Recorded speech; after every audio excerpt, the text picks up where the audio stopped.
기도하겠습니다. 거룩하신 여호와 우리 하나님 아버지, 살인하지 말라라고 하는 이 계명 속에 숨겨져 있는 하나님의 비밀한 말씀들을 우리가 이 시간도 잘 알고 깨달을 수 있는 은혜가 있게 하여 주시옵소서. 예수님의 이름으로 기도합니다.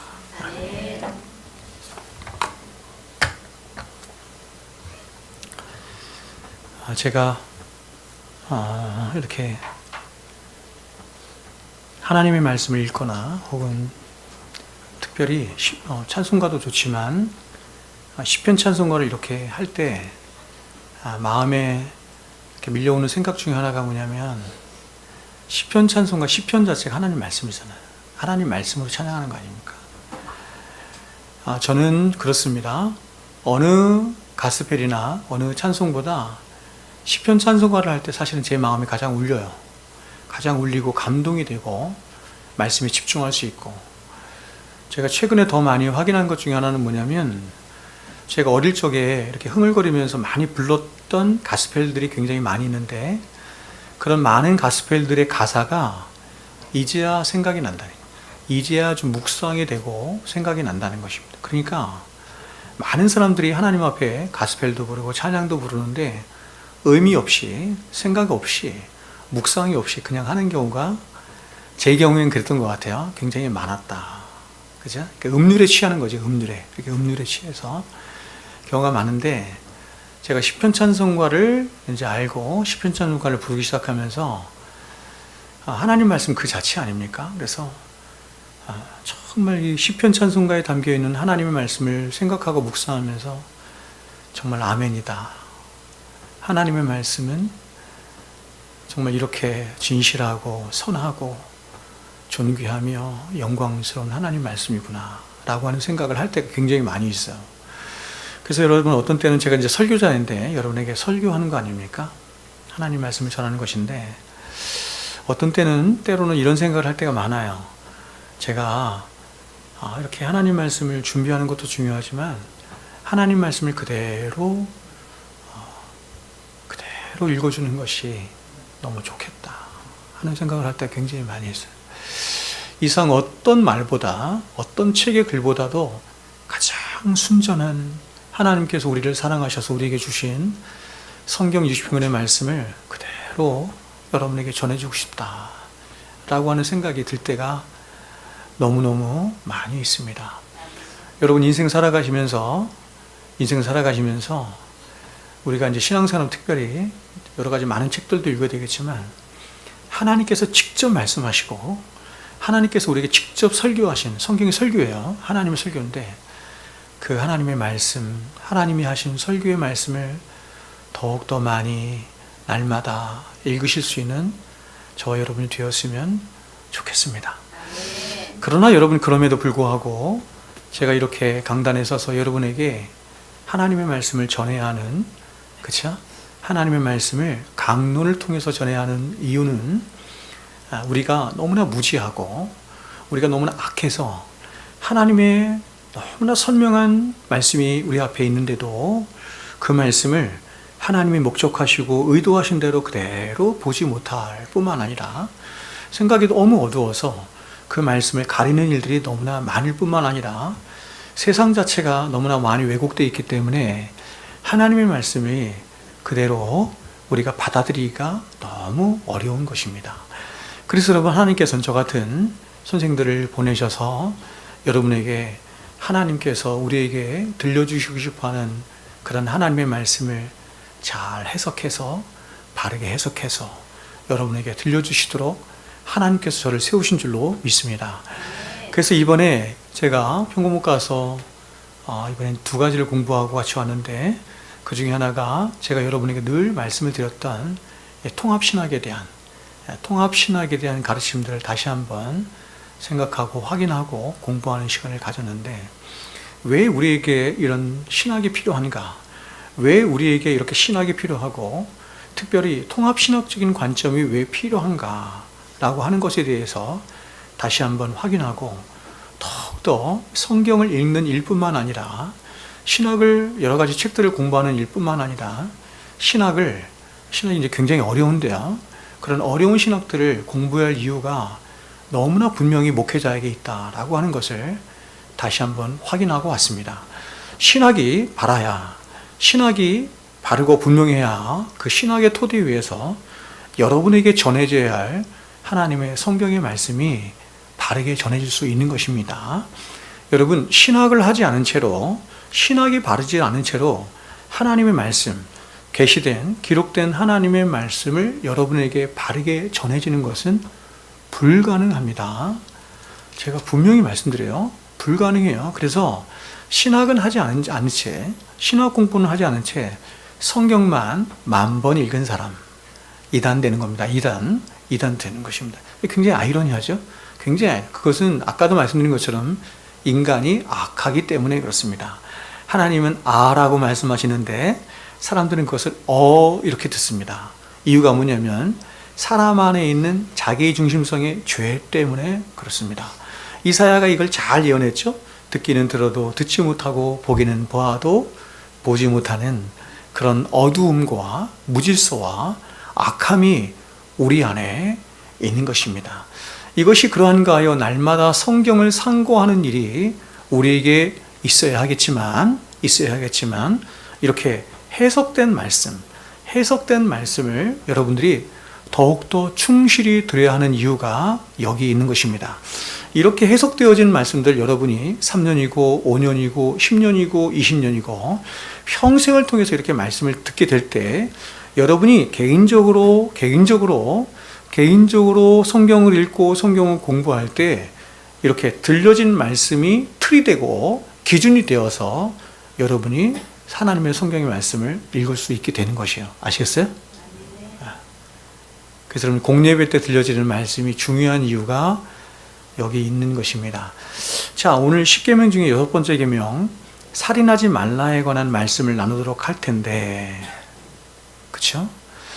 이 말씀을 풀어서 이 말씀이 수천 년 동안 유대인들에 의해서 오해되었단 말이에요.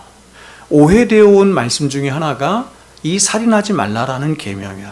그래서 예수님께서 이것을 풀어서 말씀해 주시거든요. 아까 우리가 봤던 것처럼 예수님은 어떤 분이에요? 선지자이시죠. 그렇죠? 그래서 모든 선지자들을 보내신 거예요. 그 선지자 중에 한 명이 모세거든요. 그래서 모세를 보내신 분이 누구냐면 예수님이십니다.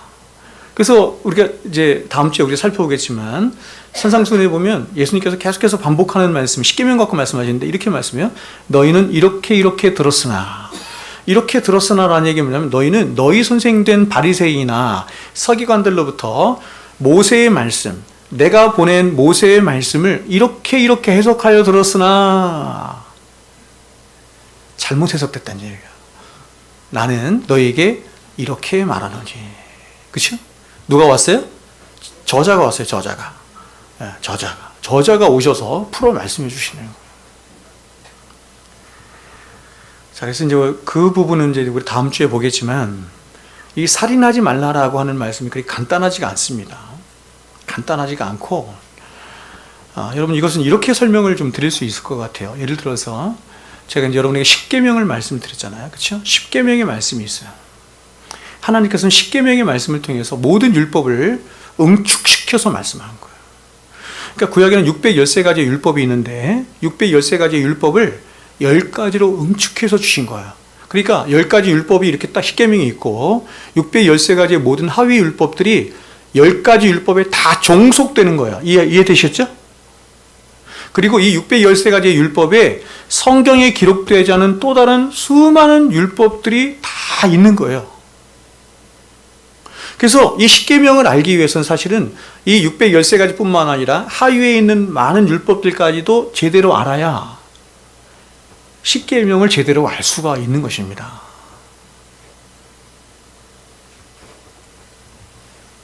그래서 예수님이 이제 다음 주에 보겠지만 그런 하나님의 의도와 목적과 정신을 전혀 이해하지 못한 채 자기 중심적으로만 이렇게 6계명의 말씀을 살인하지 말라라고 하는 계명을 그렇게 해석하고 이해한 바리새인들을 꼬집으면서 너희는 그런 거짓 선생들로부터 이렇게 들었지만 내가 다시 말해줄게. 이게 어떤 의미인지 이렇게 말씀하시는 거예요. 자, 살인하지 말라라고 하는 이 계명이 언뜻 보면 우리와 전혀 상관없는 것처럼 보이잖아요. 왜냐하면 이 6계명을 범하며 살아가는 사람은 아주 소수잖아요. 그렇죠? 그리고 이 살인죄를 범한 사람들은 대부분 다 어디 있어요? 감옥에 있어요. 감옥에. 그러나 여러분, 이 6계명은 살인이라고 하는 어떤 특정한 주제를 말하는 것이 아니라고 하는 것을 예수님께서 산상수훈의 말씀을 통해서 친히 풀어서 말씀해 주셨어요. 오늘 이 6계명의 핵심은 뭐냐면, 자, 이제 모든 계명들마다 수많은 율법들을 다 아우르는 핵심이 있는 거예요. 핵심. 그래서 이 6계명의 핵심은 뭐냐면 인간론입니다. 인간에 대해서 말하는데 인간의 생명과 그 인격의 중요성에 대해서 말씀하는 거예요. 자, 제가 말씀드린 것처럼 10계명은 순서가 위에서부터 중요한 게 이렇게 쭉 배열된다 그랬죠? 중요한 것부터 덜 중요한 게, 가장 중요한 게 뭐냐면 하나님이에요. 하나님이 얼마나 중요하냐면 하나님이 10계명, 10계명 중에서 4가지가 하나님에 대한 계명이에요. 그리고 우리가 지난 시간에 배운 5계명은 부모 공경에 대한 것은 뭐에 대한 계명이었다? 권위에 대한 계명이었다. 권세에 대한 계명이었다. 그리고 이제 6계명에서 뭐에 대해서 말하는 거냐면 사람에 대해서 이제 얘기하는 거예요. 그러니까 하나님 다음으로 중요한 게 세상에서 뭐다? 사람이다, 이렇게 말해요. 하나님 다음으로 중요한 게 비교할 수 없을 정도로 하나님이 중요하시지만 그럼에도 불구하고 사람은 그만큼 중요한 거예요. 그래서 이 살인하지 말라라고 하는 계명 속에 인간의 생명의 가치와 그 존엄성과 그 인격의 중요성에 대해서 우리들에게 가르치는 것입니다.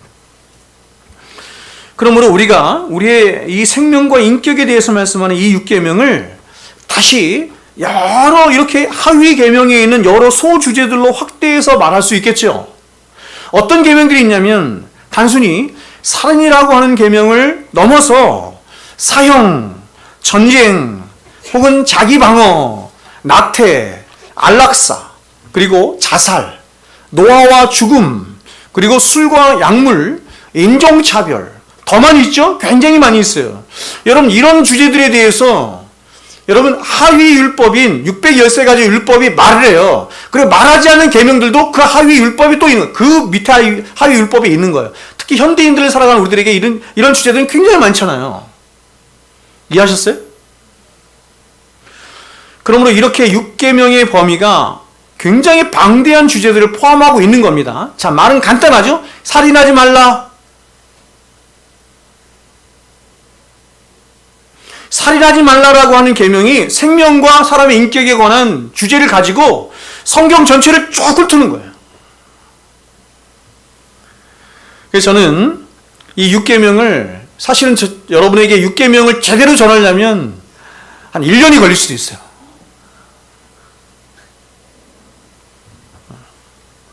제가 지금 말씀드린 것처럼, 그렇죠? 그렇게 확대한다면 그렇잖아요.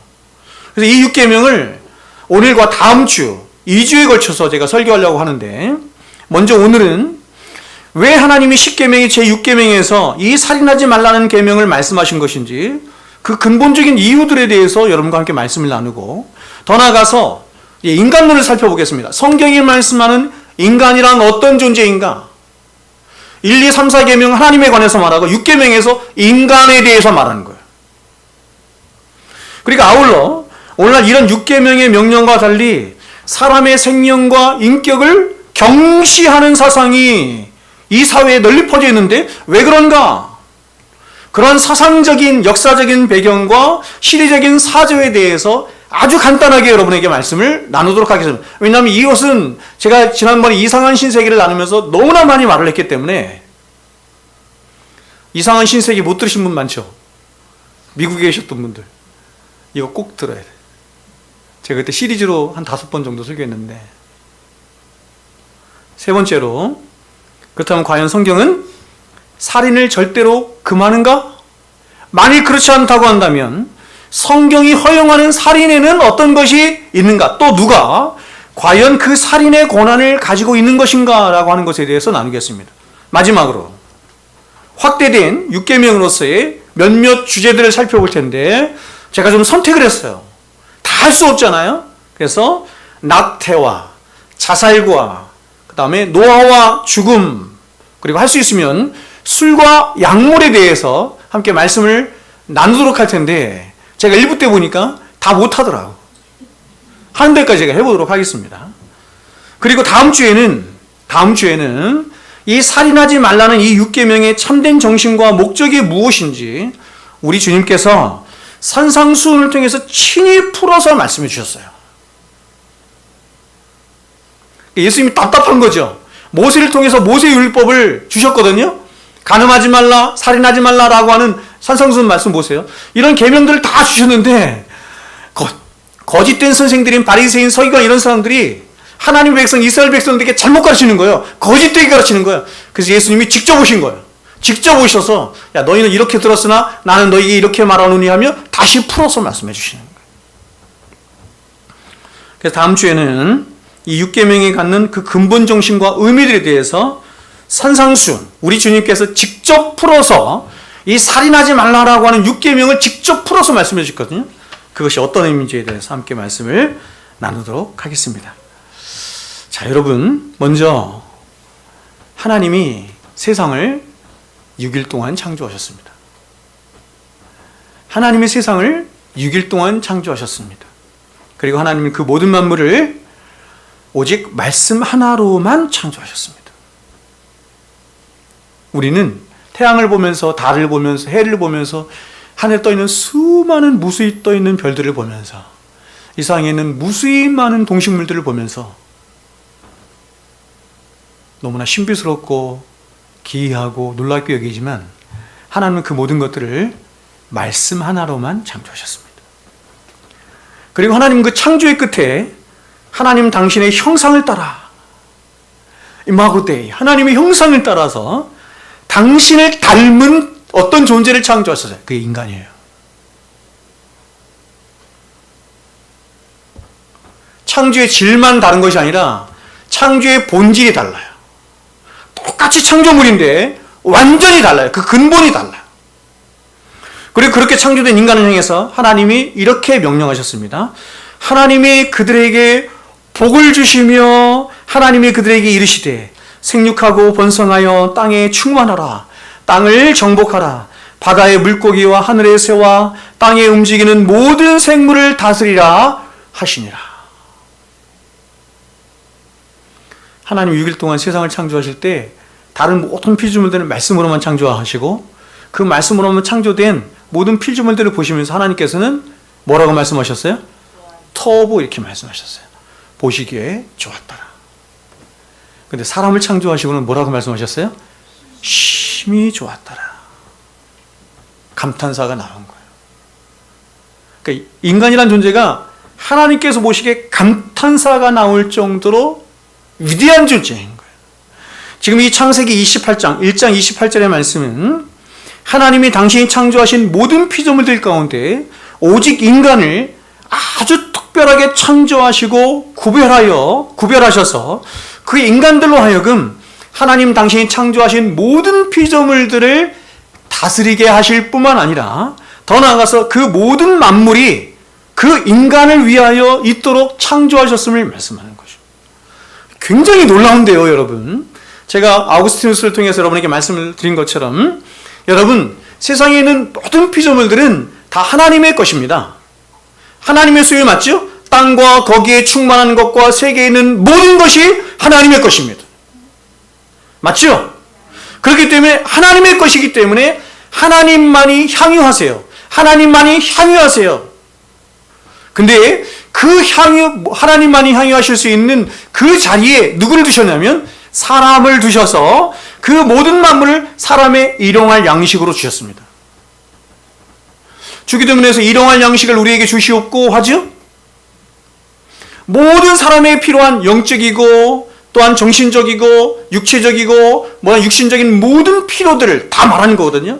하나님 창조하신 모든 것들을 사람을 위하여 주셨다. 이렇게 말하는 거예요. 누리고 있죠? 누리고 있죠? 모든 것이 뭐예요? 하나님의 은혜입니다. 그렇게 인간이라는 존재는 비록 하나님이 지으신 하나의 피조물인 것은 너무나 분명한 사실이지만 그러나 그럼에도 불구하고 하나님의 형상이 입혀진 자로서 이 세상의 모든 피조물들과 완전히 구분되어 그 본질이 있어서 완전히 구분되는, 바로 그래서 하나님 다음의 자리, 버그망의 자리라고 하는데, 하나님 다음인 버그망의 자리에 위치하는 가장 영광스럽고 복된 존재가 인간이에요. 비교가 안 돼요. 비교가 되지 않습니다. 그러므로 이 우주에서 인간보다 더 가치롭고 존귀한 존재는 없는 것이며, 따라서 우리는 우리 자신뿐만 아니라 다른 사람을 바라볼 때도 하나님이 당신의 형상을 따라 지으신 그 한 사람의 인격과 생명이 얼마나 절대적이고 중요한가라고 하는 것을 알아야 돼요. 사람이 아무리 망가져 있어도, 아무리 뒤틀려 있어도 그 사람 자체가 갖고 있는 존귀함이 있어요. 하나님의 형상이 입혀진 자로서의 존귀함이 있는 거예요. 제가 오늘 인간론을 얘기하는데 굉장히 한쪽 측면을 제가 얘기하는 거예요. 인간론을 다 얘기하려면 굉장히 많은 시간이 필요하겠죠. 한쪽 측면을 부각해서 제가 말씀을 드리는 거예요. 인간은 양극단을, 파스칼이 얘기했던 것처럼 양극단을 가지고 있는 존재입니다. 인간은 이렇게 하나님의 형상이 입혀진, 하나님의 숨이 불어넣어진 가장 존귀하고 위대한 존재임에도 불구하고 다른 한편으로는 가장 연약하기 짝이 없고 부패하기 짝이 없고 악한 존재가 또한 인간입니다. 그래서 인간 안에, 사람 안에 무엇이 담겨져 있느냐에 따라서 인간은 이 극단으로 가는 거예요. 가장 악한 자가 될 수도 있고 하나님의 영광을 위해서 가장 선하게, 가치롭게, 영광스럽게 이 세상을 살아갈 수도 있는 것이에요. 이 일을 위하여 누가 오셨어요? 예수님이 오신 것입니다. 자, 그런데 우리가 사는 이 세상은 이렇게 성경의 입장과 달리 사람의 생명과 사람의 인격을 아주 경시하는 사상이 너무나 멀리, 이렇게 너무나 자주 퍼져 있는 것입니다. 그래서 그 비근한 예가 인간의 모든 역사가 늘 그래왔지만, 특별히 인류가 살았던 지난 20세기에 인간의 생명과 인격을 말살시키는 가장 끔찍하고도 참혹한 일이 벌어졌는데, 그것이 바로 1차, 2차 세계대전입니다. 여러분, 그 당시에 나라의 지도자들이 인간론에 대해서 인간이 누구인가라고 하는 인간론에 대한 성경적인 입장을 알고 있었다고 한다면 절대로 전쟁을 벌이지 않았을 것입니다. 인간이 얼마나 가치롭고 얼마나 위대하고 얼마나 복된 존재인지라고 한다면 전쟁을 벌이지 않았을 것입니다. 따라서 여러분, 이렇게 인류가 벌인 전쟁의 뒤에는 악한 지도자가 있는 것이고, 그 악한 지도자 뒤에는 누가 있어요? 사탄 마귀가 있는 거예요. 우리가 잘 아는 것처럼 인류는 1차, 2차 세계대전을 겪으면서 수많은 사람들이 죽임을 당했는데, 1차 대전 때는 약 1천만 명, 그리고 2차 대전 때는 대략 3천만 명 이상의 사람들이 죽임을 당했습니다. 전쟁으로 죽임을 당했습니다. 이런 끔찍한 인류 역사의 비극적인 배경에는 극악한 독재자들이 등장을 하는데, 그들 가운데 가장 대표적인 독재자들 우리 잘 알고 있죠? 바로 독일의 히틀러, 구소련의 레닌과 스탈린, 그리고 중국의 모택동 등이 바로 그들입니다. 이들 말고도 굉장히 많아요. 굉장히 많습니다. 제가 지금 1차 대전과 2차 대전 여기에만 이렇게 국한해서 말씀을 드리는 거예요.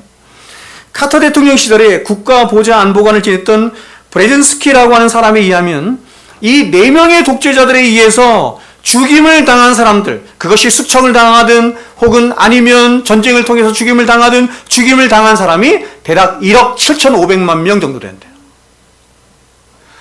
놀라지도 않는 이유는 뭘까요?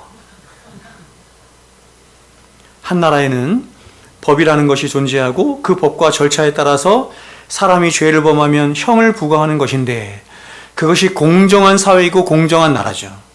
그런데 역사에 나타난 권력자들이 다 그랬던 것처럼 이 4명의 독재자들은 어디에? 위에? 법 위에 군림한 것입니다. 법 위에 군림해서 사람의 목숨을 파리 목숨보다도 못한 것으로 여겼던 것입니다. 브레진스키의 보고에 의하면 소련의 레닌 치하에서만 대략 1,500만 명의 사람이 죽어나갔고, 레닌의 후계자인 스탈린 치하에서는 약 4천만 명 이상의 사람들이 죽임을 당했다고 합니다. 여러분 지금 합치니까 5,500만 명 아니에요? 5,500만 명. 우리나라 인구와 비슷하죠? 우리나라 인구보다도 더 많은 숫자가 지금 이 사람들에 의해서 죽임을 당하는 것입니다. 모택동 치아는 말할 것도 없습니다. 이 두 사람을 합친 것보다 모택동 치아에서 죽임을 당한 사람이 훨씬 많은데요. 일례로 중국의 모택동 치아에서만 기독교 신앙을 지키다가 순교한 사람들만, 이게 데이터가 다 다르더라고요. 다 다른데 일반적인 데이터는 뭐냐면 모택동 치아에서만 순교를 당한 그리스도인이 대략 1천만 명. 많이 잡는 사람은 5천만 명 이렇게 잡는데 그건 너무 많이 잡는 것 같고 1천만 명 이상이 돼요. 그러니 전쟁으로 죽어나간 사람, 수청으로 죽어나간 사람, 이루 말할 수 없이 수많은 사람들이 죽어나간 것입니다. 그러면 여러분, 왜 이런 일이 일어나게 된 것일까? 왜 이런 일이 일어나게 될 것일까? 자, 이런 사람들의 배후에는 사탄이 있고, 사탄이 이런 사람들에게 뭔가를 주입시켰기 때문이에요. 이런 사람들에게 뭘 주입시켰냐면 인간에 대한 잘못된 이해를 주입시킨 거예요. 이들이 한결같이 가지고 있던 생각이 바로 공산주의 사상이라고 하는 것인데, 그래서 이 공산주의가 위험한 게, 기독교를 가장 정면에서 반박하는 게 이게 공산주의 사상인데, 이 공산주의 사상의 사상의 중심에 바로 유물론이 있습니다. 이 유물론은 간접론과 배치되는 생각으로 물질이라고 하는 것을 이 세상의 모든 일차적이고 근원적인 것으로 보는 것입니다. 세상의 모든 것은 다 물질이다, 이렇게 생각하는 거예요. 따라서 사람 역시도 인격을 주는 존재가 아니라 그냥 물질에 불과할 뿐이다, 이렇게 생각을 하는 것입니다. 그러므로 이 물론적인 사관을 가지고 있던 스탈린이나 레닌이나 모택동은 사람을 물질처럼 취급해서 사람 목숨을 물질처럼 하찮게 여겼을 뿐만 아니라 자신들의 목적을 위해서라고 한다면 그냥 물질을 사용하는 것처럼 어떻게 해요? 사람을 얼마든지 죽일 수 있다고 생각을 한 것입니다. 이 사람들이 여러분 너무 악하기 때문에, 너무 나쁜 사람이기 때문에 사람을 죽인 것이 아니라 그들 안에 들어온 잘못된 생각이에요. 무서운 것입니다. 사상은 무서운 것입니다. 그런데 이렇게 사람을 존귀하게 여기지 않게 된 또 다른 사상적인 배경이 그 당시에 있었는데, 그것은 이런 유물사관과 더불어서 19세기에 반응해서 20세기의 자연과학의 발전과 함께 크게 번성한 사상이 있어요. 뭐죠? 진화론입니다. 다윈의 진화론. 이 진화론은 쉽게 말해서 사람이라고 하는 존재는 다른 동물과 구별되는 어떤 인격적인 존재가 아니라는 것입니다. 그냥 하등 동물에서 진화하고 또 진화해서 현재 이른 가장 고등한 동물이 사람일 뿐이다, 이렇게 말하는 것이에요. 우리 배우죠? 고등학교 때, 중학교 때 생물학 시간에 배웠어요. 사람을 어떤 카테고리 안에 넣어요? 생물 그리고 동물 안에 넣어요. 사람은 생물일 뿐이고 동물일 뿐이에요. 짐승과 다를 것이 별로 없어요. 그러므로 진화론자들에 의하면 사람은 동물과 다를 바가 없습니다. 그래서 데이민드 모리스라고 하는 진화론자는 이렇게 인간을 얘기했습니다. 인간이란 벌거벗은 원숭이와 같을 뿐이다, 이렇게 말을 했습니다. 여러분, 원숭이하고 사람이 같아요? 생긴 게 비슷한가?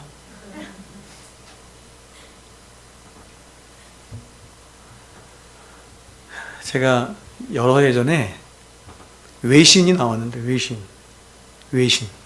외신에서 뭐를 이렇게 보도한 걸 들었냐면, 어떤 원숭이가 이렇게 돌을 집어서 이렇게 열매를 깨먹는 게 있는 거예요. 놀라운 일이다. 원숭이가 도구를 사용해서 이걸 깨서 먹는다는 거예요. 놀라운 일이다.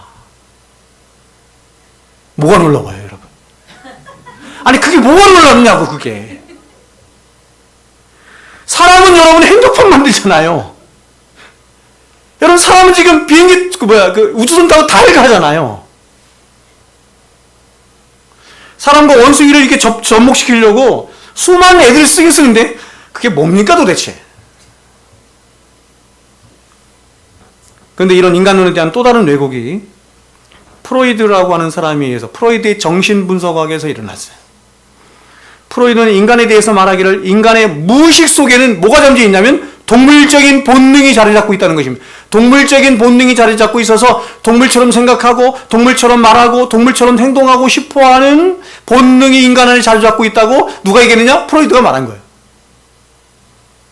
자, 그러므로 여러분 20세기에 그 수많은 사람들이 죽어나간 이 비극적인 역사의 배경에는 바로 이렇게 인간론을 왜곡된 사상적이고 심리학적인 배경과 그 사람들이 있는 것이고, 그 배후에는, 다시 말씀드릴게요, 그 배후에는 누가 있어요? 사탄이 있는 것입니다.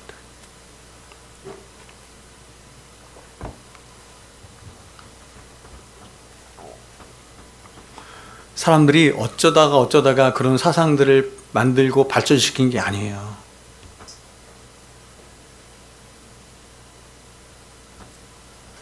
그러나 여러분, 이런 세상적인 생각들과 전혀 다르게 성경은 인간에 대한 전혀 다른 이해를 말씀합니다. 인간. 여러분은 사람을 어떻게 알고 계시나요? 그래서 사람을 어떻게 대하시나요? 성경은 인간에 대해서 앞서 말씀드린 것처럼 하나님께서 창조하실 때 하나님의 숨을 불어넣으시죠. 푸니마토스, 그렇죠? 하나님이 숨을 불어넣으실 뿐만 아니라 하나님 당신의 형상이에요. 하나님 당신의 형상을 입혀서 창조하셨어요. 가장 존귀하고 세상 그 어떤 것과도 바꿀 수 없고 어떤 것도 근접할 수 없는, 본질적으로 세상 모든 것과 완전히 다른 하나님의 형상이 입혀진 가장 존귀하고 영광스러운 존재로 하나님이 창조하셨습니다. 그러므로 여러분, 하나님이 지금 이 십계명 제6계명을 통해서 말씀하고 싶어하는 가장 첫 번째 목적은 뭐냐면 이것입니다.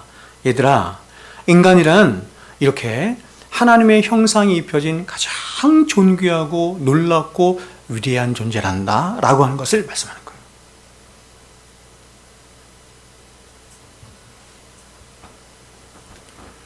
그런데 우리가 이 6계명을 보면서 한 가지 오해해서는 안 되는 것이 하나 있습니다. 그것은 우리가 이 말씀을 문자적으로만 보는 것입니다. 그러니까 제가 아까 말씀드린 것은 하위 율법들은 하나도 보지 않고 문자적으로만 살인하지 말라 요것만 딱 보고, 아, 성경은 무조건 사람을 죽여서는 안 된다고 말씀하는구나, 이렇게 생각하면 다른 율법을 무시하는 거죠. 살인하지 말라라고 하는 이 6계명을 모르는 거죠. 그래서 소리문답 68문과 69문은 이렇게 우리에게 묻고 대답하도록 한 거예요. 들어보세요. 제68문, 제6계명에서 명하는 것이 무엇입니까? 하나님께서 명하신 것이 무엇입니까? 예, 제6계명에 명하는 것은 모든 불법적인 노력을 기울여서 모든 합법적인 노력을 기울여서 우리 자신의 생명과 다른 사람들의 생명을 힘써 보존하라는 하나님의 명령입니다. 제69문, 제6계명에서 그러면 금하는 것은 무엇입니까? 네, 제6계명에 금하는 것은 우리 자신의 생명과 이웃의 생명을 불의하게 빼앗거나 해하는 일들이 있어서는 안 된다는 것입니다. 자, 여러분, 이 소위문답의 해석은 아주 간단한데, 그것은 자신의 생명이든 다른 사람의 생명이든 사람이라고 하는 존재는 하나님의 형상이 입혀진 가장 놀랍고 위대한 존재이기 때문에 그 생명을 가장 존귀히 여기고 가장 가치 있게 여겨야 한다는 것입니다. 여러분, 그 생명의 가치를 하나님께서 얼마나 중요하고 얼마나 크게 여기셨냐면, 하나님께 정하신 것이 뭐냐면 한 사람의 생명을 온 천하보다도 귀한 것으로 가치로 여기셨어요.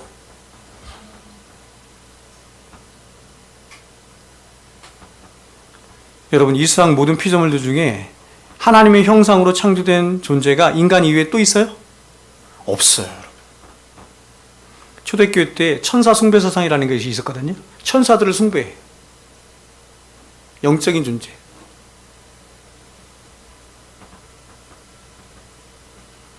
그러니까 성경은 천사는 하나님의 질서상 사람 밑에라고 말해요. 사람 밑에입니다. 하나님이 사람을 얼마나 존귀히 여기시냐면, 여러분, 수호천사라는 말 들어보셨죠? 성경에 없는 말이야. 수호천사. 그러니까 사람들이 그냥 자기에게 천사가 있었으면 좋겠다라고 생각하니까 막 수호천사 이런 걸 만들어내는데, 하나님이 수호천사를 보내시죠. 모든 천사는 하나님의 영광을 위하여 있습니다. 스랍이나 그룹들 같은 거는 늘 하나님을 보좌하죠. 놀랍게도 그 천사들 중에 일부는 사람을 돕습니다. 사람을 위하여 있습니다. 제가 말씀드린 것처럼 천상에 가면 예배를 드리는데 성부, 성자, 성령 하나님이 가장 가운데 계시고 동시문 구조로 모든 피조물이 있는데 가장 안쪽에 24장로 대변되는 사람이 있고 구원받은 교회가 있고 그 다음에 위치에 누가 있냐면 천사들이 있습니다. 천사들보다 높은 존재가 누구예요? 사람이에요. 이상 어떤 것도 사람보다 귀하지 않습니다. 얼마나 귀하냐면 그렇죠? 천하보다 귀하다 이렇게 말씀해요. 사람들은 태양을 보면서 이야 태양 위대하다. 달을 보면서 달에게 막 절하고 짐승들을 보면서 막 짐승들 깜짝 놀리죠. 성경은 그 모든 것들과 한 사람의 생명의 가치를 비교하면서 이렇게 올려놓는데 비교가 안 된다. 한 사람의 가치가 천하보다도 귀하다 이렇게 말하는 거예요. 자, 그런데 여기 한 가지 조건이 있는 거예요. 그게 뭐냐면 68번에 나와 있는 것처럼 자신이나 다른 사람의 생명을 지키고 보존하는 데 있어서 절대로 부당한 방법으로 해서는 안 되고 합법적인 방법으로 생명을 지키고 보존해야 할 것을 말씀하는 거예요. 또 69번에서 말하는 것처럼 자신의 생명이나 다른 사람의 생명을 불법적으로 빼앗아서도 안 된다. 이렇게 말하는 것입니다. 자, 이것을 역으로 말하면 어떤 거냐면 하나님이 인간들에게 다른 사람의 생명을 빼앗을 수 있는 합법적인 몇 가지 원칙들을 하나님께서 주셨다. 이런 의미가 되겠죠? 합법적으로, 그렇죠. 합법적이 아닌 불합리적인 방식으로 사람의 생명을 빼앗으면 안 돼 라고 하는 말씀은 역으로 얘기하면 하나님께서 합법적인 방식으로 생명을 빼앗을 수 있는 권한을 누군가에게 주셨다 이런 말이에요.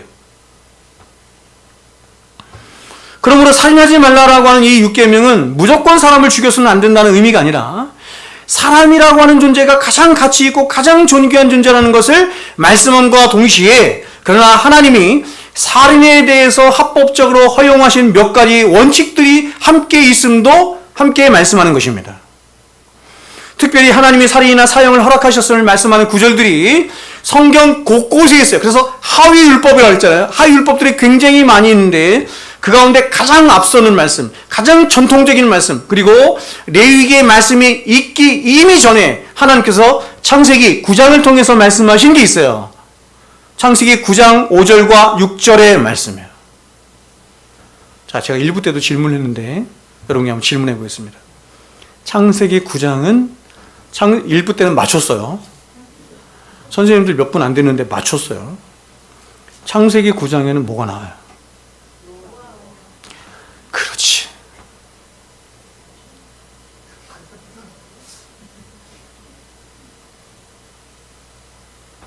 네.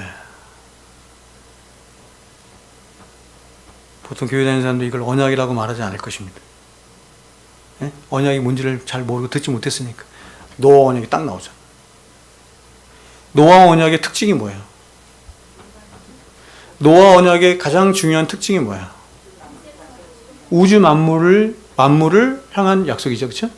또 중요한 특징이 뭐예요? 그럼 이 언약은 어디까지 지속돼? 예수님 재림 때까지 지속되는 거예요. 그 일반 은혜 언약이라고 하는데 하나님께서 베풀어 주신 일반 은혜 언약이 일반 은혜가 예수님 재림할 때까지 계속해서 지속된다라고 하는 것을 하나님께서 무지개 언약을 통해서 말씀하신 거예요. 질문 그러면 그러므로 자 이렇게 되는 거예요. 창세기 9장 언약을 통해서 하나님께서 말씀하신 말씀은 언약은 언제까지? 영원토록 지속되는 거예요. 됐죠? 예수님 오실까 영원토록 지속되는 거예요. 자 질문 또 두 번째. 근데 율법이 굉장히 많이 나와 있는 곳이 있어요. 어디죠? 레위기 말씀이죠. 레위기 말씀이에요. 그럼 레위기 말씀은 창세기 9장에 있는 노아 언약처럼 하나님께서 말씀하신 그 율법이 영원토록 지속돼요? 아니면 영원토록 지속되지 않아요? 레위기의 말씀은 영원토록 지속돼요? 영원토록 지속되지 않아? 예수님 오실 때까지? 예. 또 이거 제가 여러분 언젠가 한번 설명을 드린 적이 있는데 그래서 여러분 이런 걸 여러분이 아는 게 중요한 게 성경을 여러분이 바르게 알고 해석하는 능력이 여기서 오는 거예요. 보통 사람들은 성경 하나님의 말씀을 66권 하나님의 말씀을 거룩한 하나님의 말씀이기 때문에 모든 말씀은 다 그냥 믿고 순종해야 돼. 모든 말씀 믿고 순종하는 거 맞아요? 틀려요? 맞죠. 근데 하나님께서 이 말씀을 어느 시대에 어느 언약에서 어떻게 주셨는가를 따지지 않으면 그 말씀의 진정한 의미와 가치를 모르는 거예요. 레위기를 통해서 하나님께서 자, 시내산 언약을 맺었죠? 시내산 언약을 맺으시고 하나님께서 이스라엘 백성들에게 율법을 주셨어요. 그렇죠? 율법을 누구에게 주셨어요? 잘 보세요. 이스라엘 백성들에게 주셨어요. 됐죠? 이스라엘 백성에게 주셨어요. 자, 그럼 율법에는 세 가지가 있는 거야. 여러분, 이 율법에 세 가지가 있어요. 수양회 때 배웠는데 뭐가 있죠? 예? 제사법. 좋아요. 제사법을 현대로 바꾸면 무슨 법이라고 할 수 있어? 예배법. 그렇지. 제가 너무 좋네요. 네, 좋습니다. 예배법, 제사법 이렇게 되는 거예요. 자, 우리는 제사는 드리지 않지만 예배죠. 정신이 그대로 있기 때문에. 두 번째, 시민법. 그렇지. 장합니다. 시민법. 왜? 시민법이 있어요. 세 번째는 중요한 게 또 있어요. 세 번째 무슨 법? 도덕법. 그렇지. 도덕법. 자, 잊지 마세요. 하나님이 이스라엘 백성과 언약을 맺으시고 세 가지 율법을 주신 거예요. 이게 내용이 다 다른 거예요. 하나는 뭐예요? 제사법. 두 번째는 시민법. 세 번째는 도덕법. 자, 그러면 자, 요 세 가지 법 중에서 지금 우리가 안 지켜도 돼. 폐기됐어. 누가 오심으로? 예수님이 오심으로. 골로새서 잘 말씀하죠? 갈라디아서 이걸 잘 말씀한단 말이에요. 안 해도 돼. 그게 무슨 법? 제사법. 또 시민법. 그렇지. 왜냐하면 그 율법은 이스라엘 백성들이라고 하는 시민에게만 주신 것이기 때문에. 그러나 그 정신은 그대로 온다. 됐죠? 안 지켜요? 아시겠어요? 안 지키지만 그 정신은 그대로 온다. 됐죠? 근데 영원토록 지켜야 할 법이 있어요. 그 법이 뭐예요? 도덕법이에요. 도덕법. 자. 제가 지금 세 가지고, 옆으로 세 가지고, 설교문에도 없는데요, 세 가지고. 네. 죄송합니다. 살인에 대해서 얘기하다가. 그래서, 자, 레위기 말씀에 하나님께서 이 살인, 다시 말하면, 살인의 더 근본적인 정신이 뭐라고요? 생명과 인격이야. 사람의 생명과 인격에 관한 말씀들을 하위 율법들을 쭉 주셨어요. 근데 이 모든 율법들을 주시기 레위기 말씀 이전에 영원토록 지켜야 할 도덕법으로 창세기 9장에서 이미 말씀한 거예요. 들어보세요. 이렇게 말했어요. 내가 반드시 너희의 피, 곧 너희의 생명의 피를 찾으리니 짐승이면 그 짐승에게서 사람이나 사람의 형제면 그에게서 그의 생명을 찾으리라. 다른 사람의 피를 흘리면 그 사람의 피도 흘릴 것이니 이는 하나님이 자기 형상대로 사람을 지으셨음이니라. 그러니까 여러분, 잘 보세요. 언약을 모르면 이런 말씀을 해석이 안 되는 거야. 여러분, 지금 이 말씀을 잘 보시면 하나님은 어떤 사람이 다른 사람을 살해했을 때에는 그 살인자도 죽게 될 것이다. 피를 흘릴 것이다. 이렇게 말씀하죠.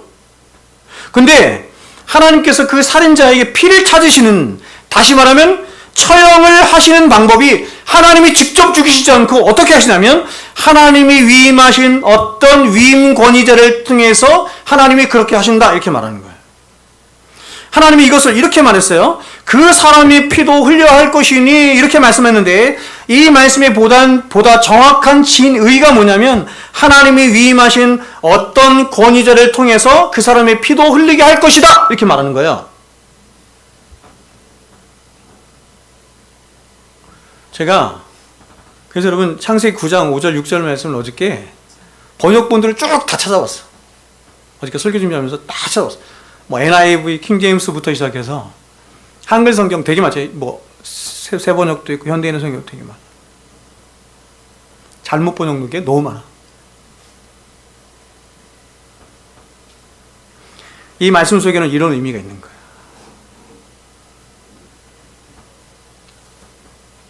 여러분, 하나님께서 우리들에게 이렇게 말씀하신 것을 기억합니까?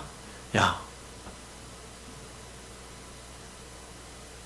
너희가 친히 원수를 갚지 말고 원수가 없는 것이 내게 있으니 내게 갚으리라고 하리라.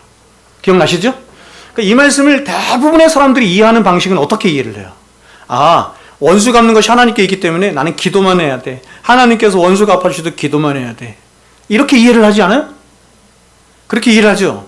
그런 의미가 아니고 하나님께서 원수 갚는 것이 4개 있어요. 그러면 그 원수 갚는 것은 하나님은 어떤 방식으로 해요? 하나님께서 부여해 주신 권위를 위임하는 방식으로 국가에, 사회에 권위를 위임하셔서 그 위임된 권위를 통해서 그것을 갚아주신다 이렇게 말하는 거예요. 그러므로 여러분 원수 갚는 것이 내가 이 세상에서 세상을 살아가다가 굉장히 불의하고 불법하고 억울한 일을 당했어. 그러면 하나님은 우리가 그것을 어디에 호소하라는 것입니까? 나라의 법에. 왜요? 하나님께서 위임해 주셨거든요. 그게 그런 의미예요. 그런데 오늘날 사람들은 법을 이용하거나 법에 호소하는 것이 마치 하나님의 때를 기다리지 못하고 하나님을 신뢰하지 못하는 것처럼 생각한단 말이에요. 그런 의미가 아니란 말이에요. 이해하셨죠? 자, 그러면 여기서 질문이 됩니다. 그렇다면 누가 그리고 무슨 원칙에 의해서 과연 사람의 생명을 빼앗을 수 있는가? 원래 모든 생명은 하나님께서 주신 것이고 하나님께 속한 거예요. 그렇기 때문에 그 생명을 주관할 권리도 하나님께만 있어요. 근데 하나님은 그러한 크고 특별한 권한을 누구에게 위임해 주셨냐면 바로 최고이자 최종적인 권력기관인 국가에 위임해 주셔서 하나님 당신을 대신해 국가가 집행할 수 있도록 하신 것입니다. 그래서 이 사람들은 굉장히 중요한 사람들이고 특별한 임무를 맡은 사람들인 거예요. 특별히 법을 집행하는 사람들. 여러분 그 이유가 뭐냐면 그것은 이렇습니다. 사람의 생명이란 무한한 가치를 지닌 것이자 또한 그러한 생명을 빼앗는 일은 가장 중요하고 절대적인 일이기 때문에 절대로 남용해서 안 돼요. 절대로 함부로 허용해서는 안 돼요. 그래서 하나님이 이 중대한 일을 오직 국가라고 하는 한 곳에만 이렇게 통해서만 시행될 수 있도록 하신 것입니다. 자, 여러분 이제 국가관이 나오는데 하나님이 국가를 세우신 가장 1차적인 목적이 무엇입니까? 하나님이 왜 국가를 세우셨습니까? 이걸 위해서 여러분이 기도하셔야 되는 거예요. 하나님 국가를 세우신 목적은 이것입니다. 하나님이 국가를 세우신 목적은 바로 하나님의 국가를 통해서 사람들의 생명을 하나님이 가장 존귀히 여기시는 사람들의 생명을 보존하고 지키도록 하시기 위함이에요. 그래서 국가는 이렇게 하나님이 국가를 세우신 목적을 따라서 사람들이 죄를 범했을 때 그에 대한 정당하고 합법적인 법을 내림으로 사람들이 함부로 권력을 남용해서 다른 사람들을 함부로 해치지 못하도록 해야 할 책임을 갖는 거예요. 그게 국가예요. 그래서 법이 공정해야 되고 정치가 공정해야 되는 이유가 여기 있는 거예요. 정당을 잘 선택해야 돼. 그래서 하나님이 이 세상에 그 많은 단체들 가운데 오직 국가에만 이렇게 사람을 해할 수 있는 그런 특별하고 막강한 권한을 주신 것은 바로 그러한 절대적인 권력을 가지고 국가와 사회를 보존하고 질서 있게 함으로 국가가 그래서 하나님이 가장 귀하게 계시는 사람의 생명과 인격을 보존하도록 하나님께서 그렇게 하시는 것입니다. 예를 들어서 여러분 우리가 학교를 다니다가 학교에 무단결석을 해. 또 학교에서 무슨 잘못을 했어. 남을 때렸어. 그러면 학교는 학교로서 갖고 있는 권한 내에서 조치를 할 수 있는 거예요. 학교가 학교로서 가지고 있는 권한 내에서 조치할 수 있는 방식은 뭐예요? 근신이나 정학이나 퇴학이나 너무 심한 경우에는 경찰서에 넘기는 거죠. 그러나 여러분 학교 자체가 학생이 잘못한다고 해서 학교에 구금해. 아니면 감옥에 보내. 이렇게는 못하는 거예요. 왜냐하면 이 권한이 없어. 이 권한이 없다는 것은 뭐냐면 하나님이 학교라고 하는 기관에는 그런 권위를 안 주셨다 이렇게 말하는 거예요. 5장에서도 우리가 배웠죠. 제 5계명에서 배웠어요. 마찬가지로 우리가 회사를 다니다가 회사에 어떤 큰 손해를 끼치거나 잘못을 했을 때에도 회사 또한 그 사람에게 할 수 있는 권한의 범위는 감봉을 하거나 월급을 깎거나 회사를 그만두게 하거나 경찰에 고발하는 정도이지 그 사람을 감옥에 보내거나 그 사람의 생명을 빼앗을 수는 없어요. 그 권한은 누구에게만 있다? 국가.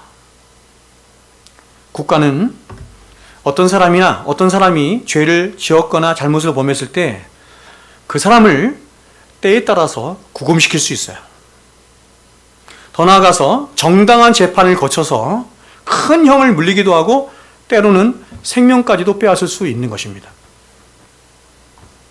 이것은 그만큼 국가가 모든 사람들로 하여금 정의가 바로 시행되도록 해야 할 큰 책임과 의미를 가지고 있기 때문에 그만큼 하나님은 절대적인 권한을 하나님께서 국가에 주신 것입니다.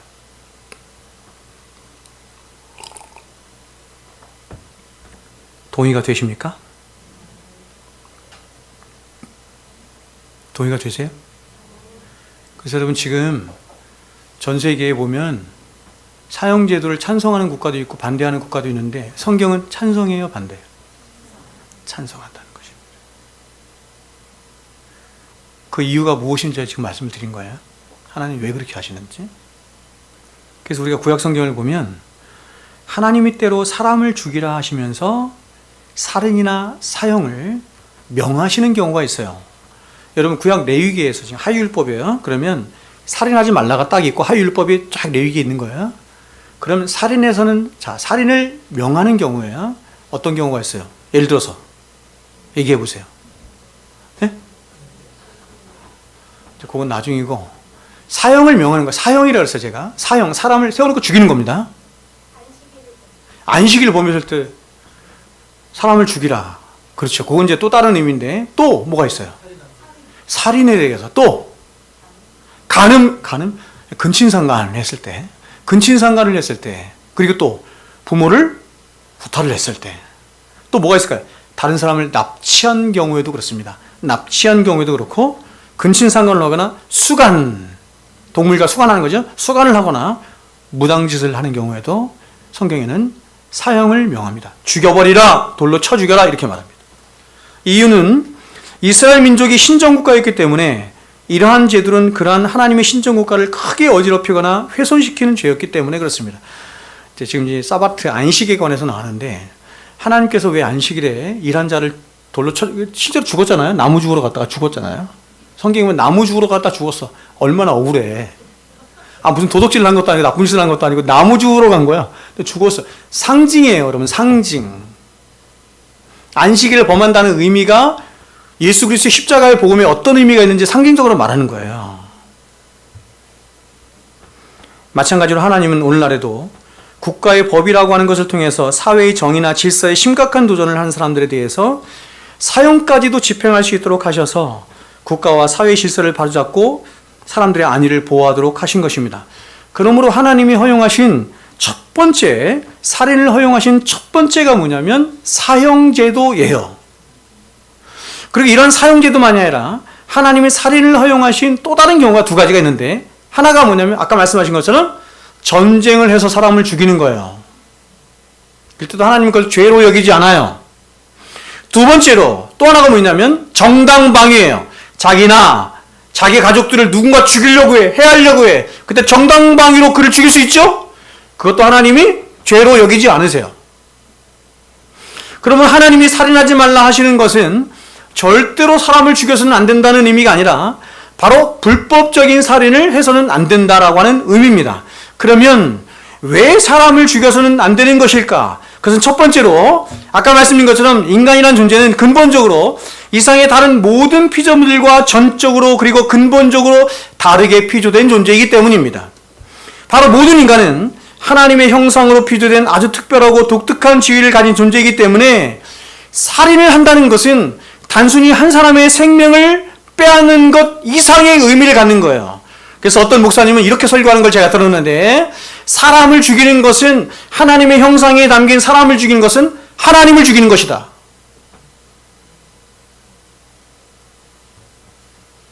하나님에 대한 심각한 도전을 하는 것이다. 이렇게 말하는 거예요. 자, 여러분 오늘날 동양의 많은 종교들은 모든 생명들은 다 소중하며 그래서 생명은 죽여서는 안 된다. 이런 생각을 가지고 있죠? 이들은 생각하기를 모든 생명은 다 똑같이 존귀하기 때문에 다 동등하기 때문에 이들의 주장에 의하면 파리 목숨이나 원숭이 목숨이나 바퀴벌레 목숨이나 사람의 목숨이나 똑같아. 특별히 윤회사상을 갖고 있는 이 동양 종교에서는 더욱더 이게 심하겠죠? 바퀴벌레 죽였어. 어이구 잘못돼 우리 할아버지 죽였네? 할아버지가 바퀴벌레로 온 거잖아요. 이런 생각을 우리는 범신론적 생각이라고 해요. 순환사관이에요. 순환사관. 돌고 돈다는 거야. 인생은 돌고 돈다. 기독교는 직선론적 사관이라 그래. 역사는 처음이 있고 끝이 있는 거예요. 마지막이 있는 거예요. 돌지 않아요. 봄, 여름, 가을, 겨울처럼 밤, 낮처럼 돌지 않아요. 끝나는 거예요. 끝나는 거. 자, 여러분 이러한 생각을 보면 동물을 굉장히 아끼잖아요. 식물을 아끼잖아요. 그래서 굉장히 고상하다 이런 생각처럼 보일 수 있습니다. 그러나 성경은 이 세상의 모든 피조물들과 사람을 그 본질에 있어서 전혀 다른 존재로 구분지어 규정해. 물론 여러분 사람 역시도 하나님이 주신 피조물 가운데 하나입니다. 그러므로 하나님과 인간 사이에는 절대로 넘어설 수 없는 절대적이고 무한한 구분과 차이가 있어요. 인간의 역사에 인간은 계속해서 타락을 하는데 두 가지 방향으로 타락하는 거예요. 인간론에서 두 가지 타락하는 거예요. 하나는 뭐냐면 인간을 지금 제가 말씀드린 것처럼 동물처럼 여기는 거예요. 짐승처럼 여기는 거예요. 원숭이처럼 여기는 거예요. 성경이 의미하는 바가 아니죠. 또 다른 하나의 방식이 뭐냐면 사람을 하나님처럼 여기도록 하는 것입니다. 성경은 사람이 그 중간에 있다 이렇게 말해요. 사람과 모든 동물들과의 간격도 어마어마하게 차이가 나요. 그 본질이 달라. 창조되는 방식도 달라. 완전 다르죠? 그런데 사람과 하나님 사이의 그 간격과 차이는 이건 말할 것도 없어요. 그분은 하나님이시고 우리는 그 하나님이 지으신 피조물입니다. 피조물이 하나님보다 위대할 수 없어요. 어떤 경우에도 없어요. 그럼에도 불구하고 하나님은 오직 사람에게만 당신의 형상을 입혀서 다른 모든 피조물들을 지배하고 다스리며 향유할 수 있는 특권까지 주신 것입니다. 그러므로 인간은 다른 모든 피조물들을 그냥 마구잡이로 잡아 죽이거나 함부로 파괴해서도 안 되지만 더 나아가서 하나님께서 창세기 1장 28절에서 말씀하신 것처럼 잘 다스리고 통치해야 할 책임을 갖지만 그러나 그럼에도 불구하고 이 세상의 모든 피조물들은 누구를 위하여 있다? 1차적으로는 하나님을 향해 있고 두 번째는 우리를 향해 있다. 이렇게 말해요. 일부 예배 때도 제가 말씀을 드렸는데 개고기 먹으면 될까 안 될까요? 개고기 먹으면 하나님이 노하세요? 아닙니다.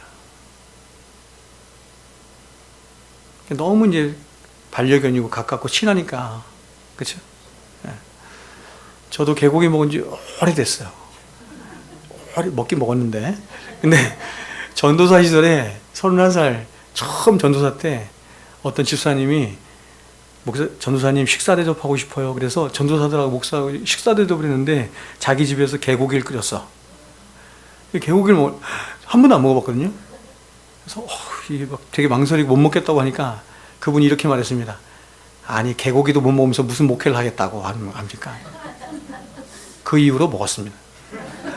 지금은 먹지 않습니다. 여하튼 먹을 수 있다는 걸 제가 말씀을 드리는 거예요.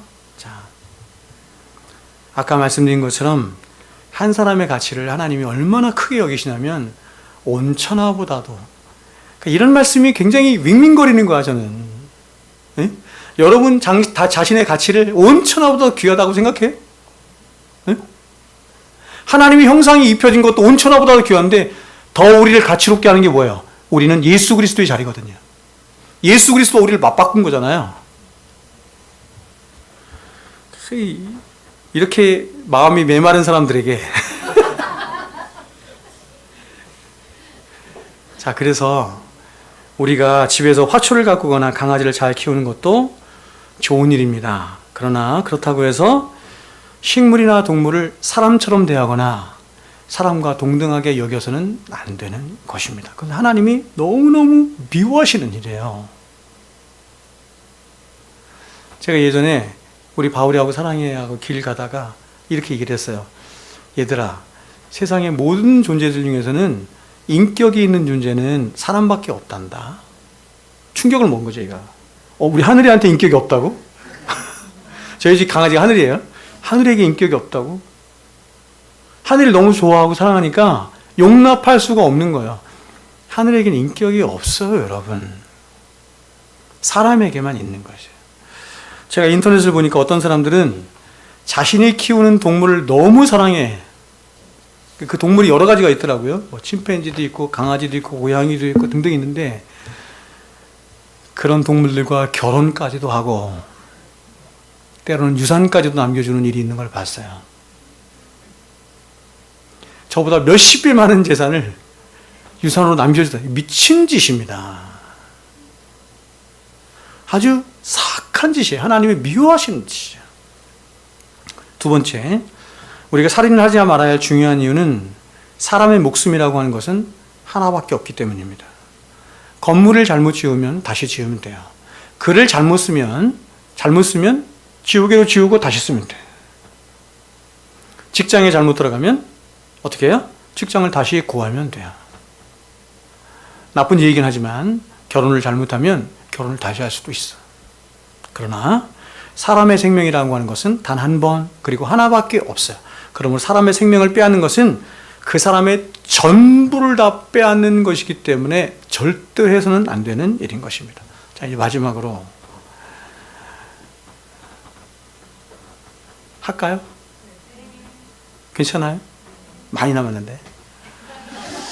자, 확대해서 이런 생명과 사람의 인격에 관해서 말씀한 6계명을 좀 더 현대적으로 확대해서 몇몇 주제들을 살펴볼 텐데 간단하게 5분씩만 제가 세 가지 살펴보겠습니다. 첫 번째, 낙태. 여러분, 낙태는 임신 중에 태아를 자궁에서 제거하는 것을 말합니다. 물론 이러한 낙태 중에 어떤 낙태는 성경이 죄라고 말씀하지 않아요. 그러한 낙태를 우리는 뭐라고 말해요? 자연유산 이렇게 말을 해요. 이것도 낙태 중에 하나거든요. 자연유산. 하지만 이러한 자연유산이 아닌 인공유산을 통한 낙태는 분명 하나님 앞에 어떤 죄와 똑같냐면 살인죄와 똑같아요. 의학적으로 낙태는 임신 약 20주 전에 태아를 제거하는 것을 말하는 것인데, 근데 이때의 태아는 자기 힘으로 생존할 수 있는 상태에 있습니다. 그러면 이렇게 자신의 스스로의 힘으로 생존할 수 있는 상태에 있는 그런 태아를 제거하는 것은 살인하는 것이나 똑같은 것입니다. 전통적으로 기독교는 생명을 어떻게 정의하냐면 의학적으로 정의하거나 사회학적으로 정의하거나 심리학적으로 정의하거나 생물학적으로 정의하는 생명에 관한 정의가 다 달라요. 다 다른데 전통적으로 기독교는 생명을 어떻게 정의하냐면 남자의 정자와 여자의 난자가 함께 만나서 착상을 이루었을 때 그것을 생명이다 이렇게 봐요. 오늘날 낙태를 합법화하는 나라들이 점점 늘어나고 있습니다. 이것은 하나님이 위임해 주신 권력으로 오히려 국가들이 하나님이 금지하신 살인을 합법화시켜서 자행하는 가장 극악한 죄를 범하고 있는 것이다 라고 할 수 있습니다. 오늘 낙태를 찬성하는 사람들의 이유는 여러 가지 있는데, 예를 들어서 이렇게 말해요. 정신건강의 문제 때문이다. 자, 여러분 묻겠습니다. 사람의 생명보다 사람이 정신적으로 건강한 게 더 중요해요? 낙태를 시키지 않으면 정신건강에 문제가 있기 때문에 낙태를 시켜야 된다라고 하는 것이 합법 말이 됩니까? 이런 사람도 있어요. 두 번째, 뱃속에 있는 아이가 장애아로 태어날 수 있는 가능성이 있을 때 낙태를 찬성하는 것입니다. 그 무슨 검사라고 하죠? 기형아 검사 이런 거 하죠. 저는 그런 거 해본 적 없는데 그거 하더라고. 그럼 여러분 임신했는데, 여러분 자녀가 임신했는데 기형아 검사에서 기형아가 나와서 어떡할래요? 양성이 있으면 어떻게 하실래요? 그래서 검사를 안 했다. 그렇게 피해가네. 참 이게 여러분 쉽지 않은 게, 제가 전도사 시절에 함께 동역했던 전도사분이 굉장히 신실하신 분인데, 정말 신실하신 분입니다. 근데 그분이 낙태했어요. 그 전도사님은 끝까지 반대를 했죠. 근데 그 사모님이 견디지 못하고 도망가서 낙태했어. 이유는 이것입니다. 한 아이가 있었는데, 큰 아이가 있었는데 그게 원청이야, 이렇게 원청. 근데 6개월인가 7개월 됐을 때 그게 원청이 늦게 나타난다대. 처음엔 안 나타나다가 나중에 나타난다 하더라. 나중에 6개월 7개월 됐을 때 봤는데 원청인 거야. 배가 이미 이렇게 불렀어. 이 사모님이 아이를 키우면서 너무 고생을 하고 너무 힘들었던 거죠. 이 전도사님은 전혀 변함이 없었습니다. 낙태한 사모님이 도망갔어. 도망가서 지도새도 모르게 낙태를 했어요. 지금 이분이 목회를 하는지 안 하는지는 모르겠어요. 그분이 할 수 있겠습니까? 또 이런 것이 있습니다. 혼전이나 혼외의 성생활로 임신을 하는 경우, 이것은 자, 미국 사람들이 지금 그 어떤 한쪽 파에서 제가 그런 얘기 안 할게요. 정치적인 건 얘기를 하는 거죠. 임신의 결정권이 나에게 있다. 젊은 여자들이 계속 얘기하는 거야. 임신의 결정권이 나에게 있다. 나에게 있다. 여러분, 임신의 결정권이 나에게 있다는 얘기는 무슨 얘기인 줄 아세요? 혹시 잘못해서 나에게 임신이 됐어. 그럼 이 생명의 결정권이 누구에게 있다? 나에게 있다. 이런 뜻이에요. 그러니까 지금 이게 혼전이나 혼외의 성생활뿐만 아니라 예를 들어서 성폭행을 당했거나 미성년자도 임신할 수 있잖아요. 똑같은 경우예요. 근데 결정권이 누구에 있냐면 나에게 있어. 내가 원해서 임신한 게 아니야. 내가 원해서 생명이 탄생, 그러니까 이게 내가 죽일 수 있어. 이렇게 생각하는 거야. 이게 아주 전 세계에 지금 엄청 이슈가 되고 있고, 이게, 그죠? 그렇게 합법화시키는 나라들이 많이 있습니다. 그러나 여러분, 어떤 경우에도 태아는 한 인격체로서 존중을 받아야 합니다. 성경은 이에 대해서 이렇게 우리들에게 말씀합니다. 시편 139편, 이 말씀으로 제가 낙태에 대해서 마칠게요. 주께서 내 내장을 지으시며, 주께서 지으셨어요. 나의 모태에서 나를 만드셨나이다. 한 여자와 한 남자가 만든 게 아니라 나를 만드신 것은 하나님이시다.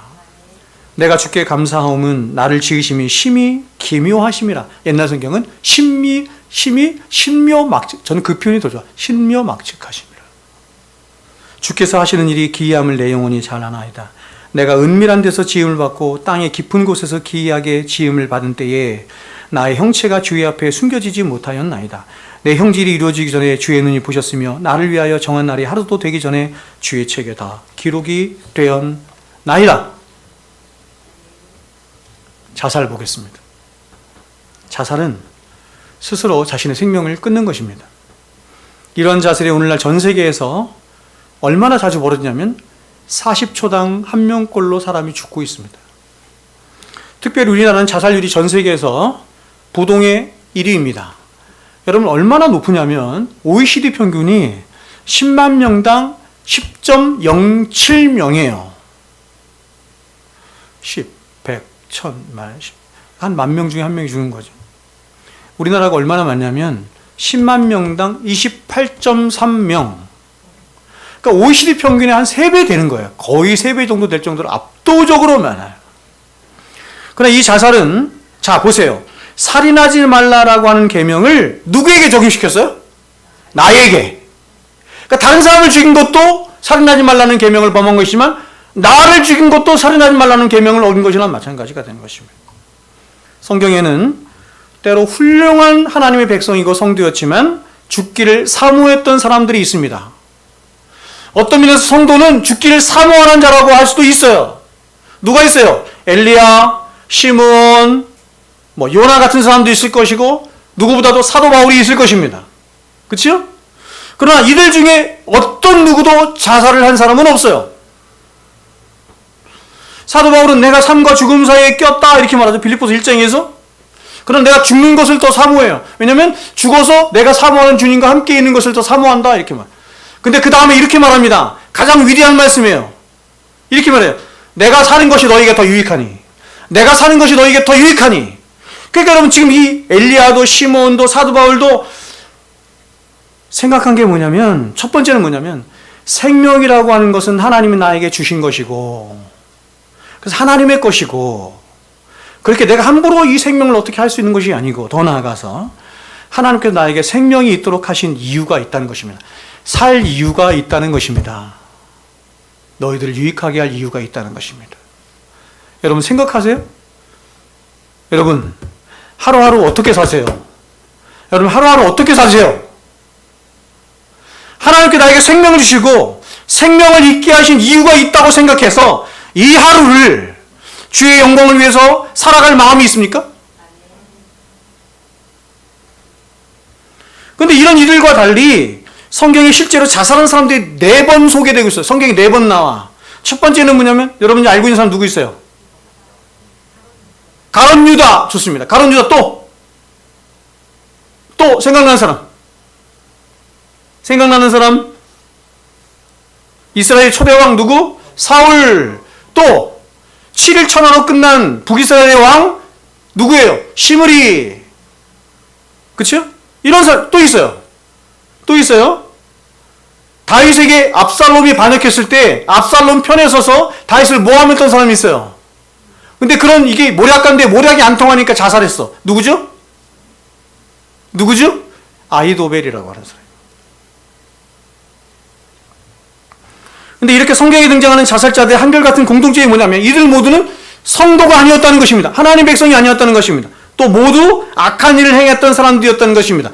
그러나 여러분, 이러한 자살의 배후에는 누가 있냐면 사탄이 있어요. 왜냐하면 사탄의 목적이 뭐냐면 하나님의 형상을 따라 지음받은 인간을 멸하는 것에 있기 때문에 그렇습니다. 사탄이 제일 미워하고 제일 싫어하는 존재가 누군지 아세요? 하나님이에요.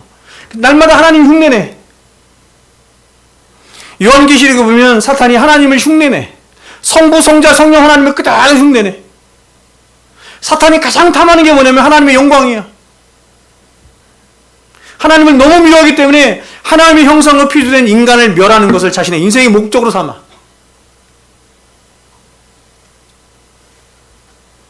사람들을 자살로 내모는 것입니다. 자, 진행해서 보겠습니다. 그러면 마지막으로 질문해 볼게요. 과연 자살한 사람은 구원을 받을 수 있을까요? 자살한 사람은 구원을 받을 수 있어요, 없어요? 네. 있어요, 없어요? 없어요. 손 들어보세요. 없어요, 손 들어보세요. 좋습니다. 하나, 둘, 셋, 네 명. 있어요, 손 들어보세요. 네.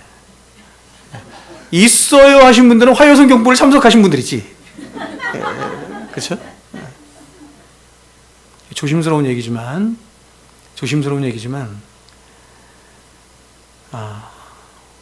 자살은 굉장히 다양한 경우가 있죠. 저 사람의 마음이 얼마나 어렵고 힘들었으면 자살을 했을까 하는 생각을 합니다.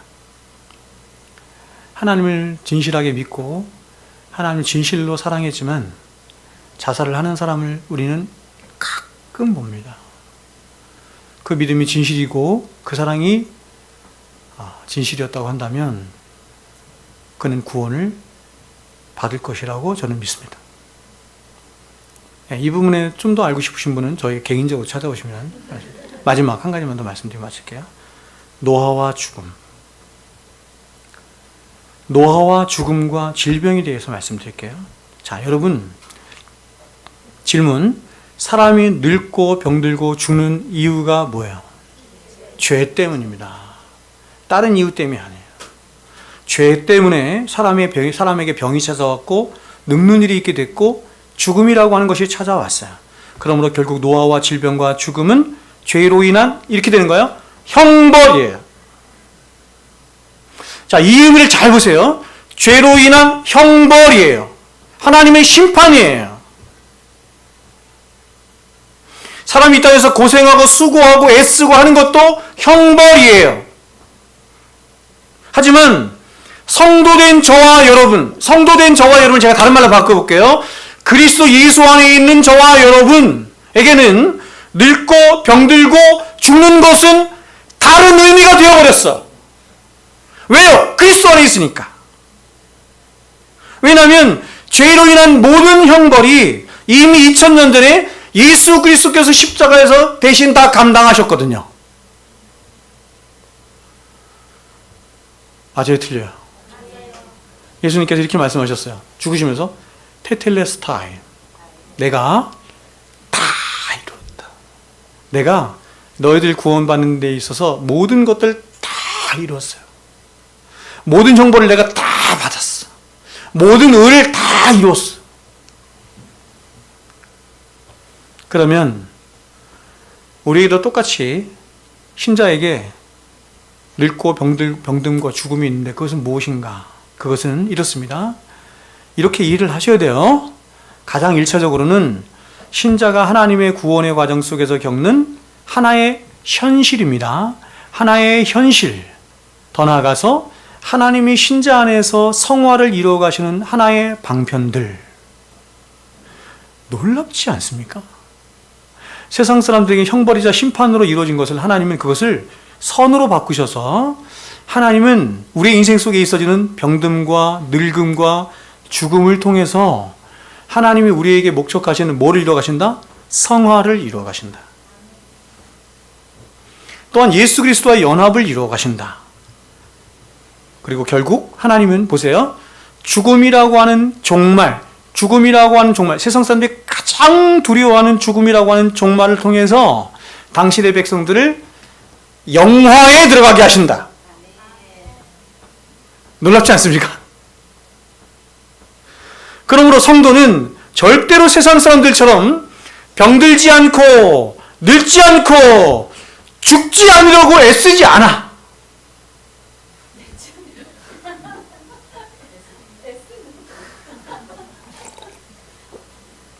아니 세상 사람들 이걸 위해서 다 애쓰잖아. 오래 살려고 애쓰고 병들지 않으려고 애쓰고 늙지 않으려고 애쓰고. 여러분 제가 애쓰지 말라는 얘기 아니에요. 애쓰십시오. 제가 밖에 딱 나갔을 때 사람들이 목사님 30대로 보여요. 아부고 40대 한 중후반 정도 보여요. 사람들이 이런 얘기가 너무 듣고 싶은 거예요. 그 들어서 뭐 할 건데 그거. 그러니까 여러분 뭐 바르기도 하시고 찍어 바르기도 하시고 하세요. 뭐 팩도 하고 하세요. 다 하세요. 그러나 지나치게 하면 안 되는 거예요. 잘 늙어가야지. 그리스도 예수 안에서 잘 늙어가야죠. 사도가 우리들에게 이렇게 말하는 거예요.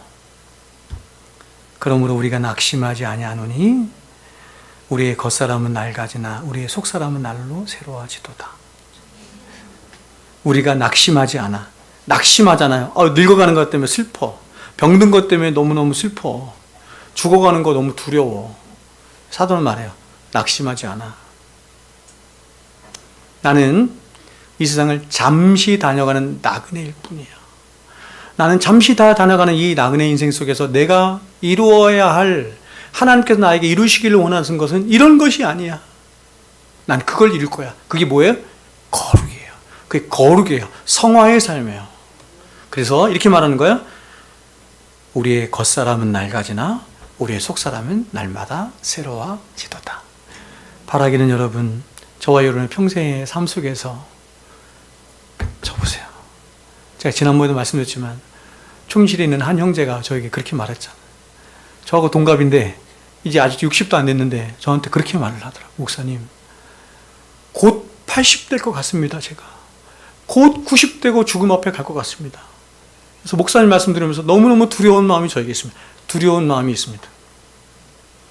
제가 얘기했어요. 제가 14년 전에 교회 개척했거든요. 14년 전에. 이제 14년 한 번 더 가면 저는 은퇴야.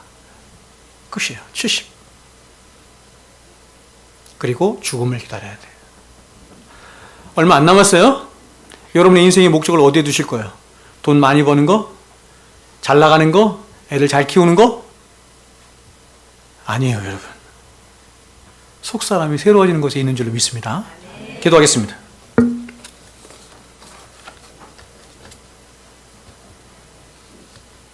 귀하신 하나님, 오늘 이 6계명을 통하여 우리에게 말씀하신 귀한 가르침들 마음에 새기고 하나님께서 가장 존귀히 여기시는 우리 자신의 이 생명, 무엇보다 예수 그리스도의 가치로 매기신 우리의 생명, 예수 그리스도의 십자가의 자리가 되게 하신 우리의 이 자리, 그래서 우리를 가장 귀하게 여길 뿐만 아니라 다른 사람의 영혼도 그렇게 귀하게 여기며 더 나아가서 우리의 인생과 우리의 시간과 우리의 생명, 이 모든 것들을 주의 영광을 위하여 살아가는 가장 가치롭고 복된 인생들 되게 하여 주시옵소서. 이제는 우리 구주 예수 그리스도의 은혜와 하나님 아버지의 만극하신 사랑하심과 성령님의 교통 충만하심의 역사가 이제로부터 영원토록 우리와 항상 함께 있을지어다. 아멘.